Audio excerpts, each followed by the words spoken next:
How can you pretend not to see what you can see?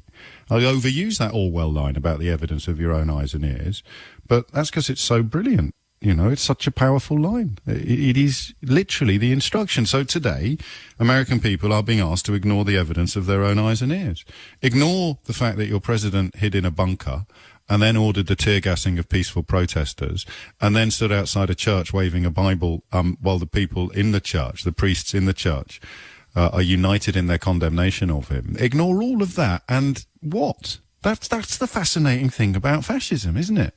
That line from the Trump supporter a couple of weeks ago when the lockdown protests were going on. So, again, it's clear that in Donald Trump's America, armed white people protesting about their inability to get a haircut are described as very good people, while unarmed people of any colour who were protesting against the appalling death of George Floyd, they deserve to get tear gassed. Again, just how do you kid yourself that that's not what's happening? White people with guns storming a state legislature because they're frustrated by the lockdown, and some of them were carrying banners saying that they needed a haircut. Donald Trump praises them. Very good people. The governor should talk to them. People of all colour, every colour under the rainbow, protesting peacefully outside the White House over the death of George Floyd, a black man who died with a white policeman's knee on his neck for nearly 9 minutes as the life seeped out of him. They get tear gassed. So I understand some of the mental contortions that people have to undertake. I had a crash course in it when Islamophobia was introduced into the British media on a scale that I still find staggering, even though it's now so commonplace. I know how it works, but there comes a point where surely it snaps, and it doesn't, to me, seem to be snapping. I'm fascinated by that. So here's some evidence that you will, as a Donald Trump admirer or supporter, I don't know whether you put your fingers in your ears or whether you just call it fake news or whether you pretend that it's actors, but here is fairly conclusive proof that Donald Trump has never read the Bible. You mentioned the Bible. You've been talking about how it's your favorite book, and you said, I think last night in Iowa, some people are surprised that you say that. I'm wondering what one or two of your most favorite Bible verses are and why. I wouldn't want to get into it because to me that's very personal. You know, when I talk about the Bible, it's very personal, so I don't want to get into verses. I don't want to get into... There's no verse that means a lot to you that you think about or cite? The Bible means a lot to me, but I don't want to get into specifics. Even to cite a verse that you like? No, I don't want to do that. Are you an Old Testament guy or a New Testament guy? Probably equal. I think it's just an incredible, the whole Bible is an incredible, I joke very much so. They always hold up the Art of the Deal. I say my second favorite book of all time. But I just think the Bible is just something very special. I'm going to play that again because for people who haven't had, religious education lessons at school like I did, the New Testament is essentially a corrective to the Old Testament. So the Old Testament is full of eye for an eye, tooth for a tooth. It's an abomination to wear cotton and leather at the same time. A man shouldn't lie with a man. And then the New Testament is actually the antidote to a lot of the fundamentalism in the Old Testament. So Christ's messaging, can't talk about messaging in the context of Jesus. Christ's message was turn the other cheek. That's a correction. That's an antidote to eye for an eye, tooth for a tooth. All right? It was love thy neighbour as thyself, which is an antidote to the notion of God favouring one people over another. It is clear that you are not committing an abomination if you wear cotton and leather. You can go through Leviticus in particular and find pretty much a justification for every bigotry and prejudice on the planet, if you want to. You know how easy it is when someone starts citing the Old Testament in defense of their homophobia to point out that they should also be swearing off shellfish for all eternity. So the Old Testament and the New Testament sit in contrast to each other. They're deliberate and conscious contrast. Something that even a child who has had 2 RE lessons could understand and articulate, right? And again, trying to second guess the contortions now. You're listening to that and you go, well, he says he doesn't want to talk about the Bible. It's personal. He was waving one around outside a church last night after ordering peaceful protesters to be tear gassed. Now, Jesus says quite a lot about peaceful people. Indeed, he suggests that the meek shall inherit the earth. So either the Bible is deeply personal to you and you will never mention it, or you'll get photographed waving one around. Did you see what I mean about you explain it to a point where you're literally just describing a round earth, and you are wondering, as I do, how people can still be insisting that the earth is flat. So listen to this again. This is Donald Trump, the Christian champion. You mentioned the Bible. You've been talking about how it's your favorite book, and you said, I think last night in Iowa, some people are surprised that you say that. I'm wondering what one or two of your most favorite Bible verses are, and why. I wouldn't want to get into it, because to me that's very personal. You know, when I talk about the Bible, it's very personal, so I don't want to get into verses. I don't want to get into... There's no verse that means a lot to you that you think about or cite? The Bible means a lot to me, but I don't want to get into specifics. Even to cite a verse that you like? No, I don't want to do that. You're an Old Testament guy or a New Testament guy? Probably equal. I think it's just an incredible... The whole Bible is an incredible... I joke very much so. They always hold up the Art of the Deal. I say my second favorite book of all time. But I just think the Bible is just something very special. I should probably add here that the man who wrote The Art of the Deal, the ghostwriter, is one of Donald Trump's fiercest and most evidence-based critics. But hey-ho, facts, you can prove anything with facts.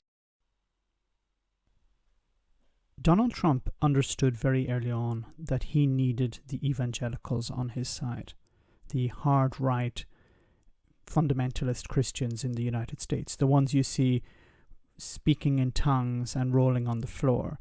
He knew that he needed these people, because these people will always come out and vote. And they're a very easy demographic to satisfy. All you need to do is talk about God, guns, freedom, and how the United States is the greatest country in the world. They generally don't concern themselves with issues such as jobs, the economy, foreign policy, or equality. They tend to always vote Republican, irrespective of the personal life of that Republican candidate or politician. They don't consider education generally important, so they get most of their information through social media such as Facebook. They're susceptible to conspiracy theories, and most of the news they consume is Fox News, the UK equivalent being the Daily Mail, for example.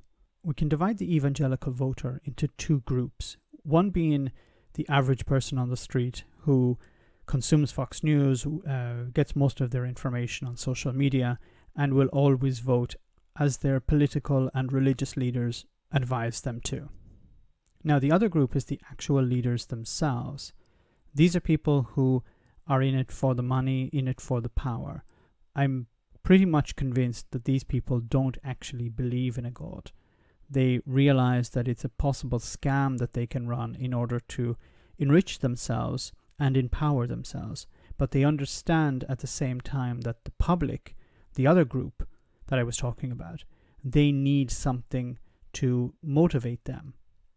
So the Republicans have decided we can use wedge issues. We can use particular social issues, not the economy, not jobs, but certain issues such as abortion, such as gay rights, the role of religion in society. We can use these issues in order to motivate the evangelicals to come out and vote. And of course, the religious leaders understand that they have a huge part to play here. They are the conduit of the Republican Party. They deliver the message to the average evangelical voter. So this toxic mix of ignorant voters and cynical leaders takes us to Donald Trump. So how does Donald Trump play into this? Donald Trump understands that these leaders want power, so he delivers to them the power that they long for on a silver platter, or perhaps in Donald Trump's case, a gold-plated plastic platter. And where do these people believe true power resides? Well, they believe it resides in the Supreme Court.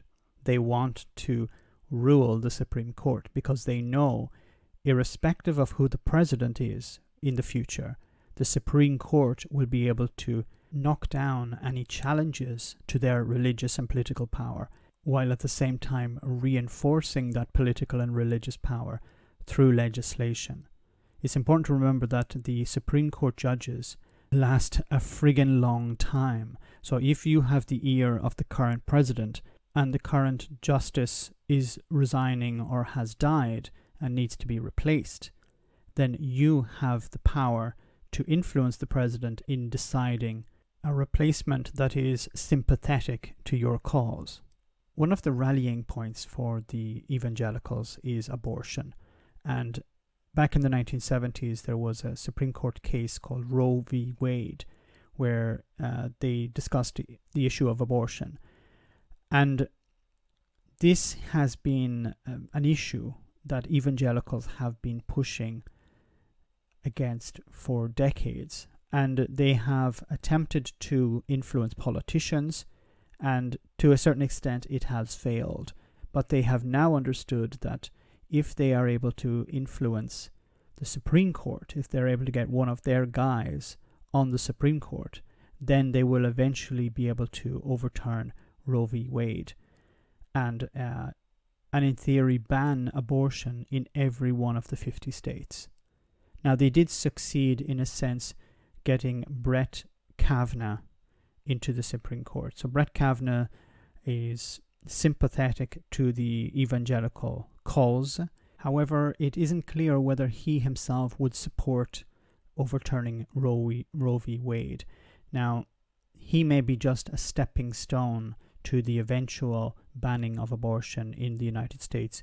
Once again, being the core issue that the evangelicals want in regards to the Supreme Court. And of course, they have continually put pressure on every president to listen to their message of banning abortion. Now, Donald Trump doesn't have any morals. Donald Trump doesn't care about the evangelicals. He cares about what they can do for him. So he knows that they will vote for him if he holds up a Bible in front of a church, even if he has never read the Bible, even if he hasn't even flicked through it. He has no interest in the Bible. He has no interest in Jesus' message or any message that isn't his own. He is a complete and utter narcissist whose self-interests override everything else. Now, will Donald Trump be the one who will deliver the overturning of Roe v. Wade? I don't think so.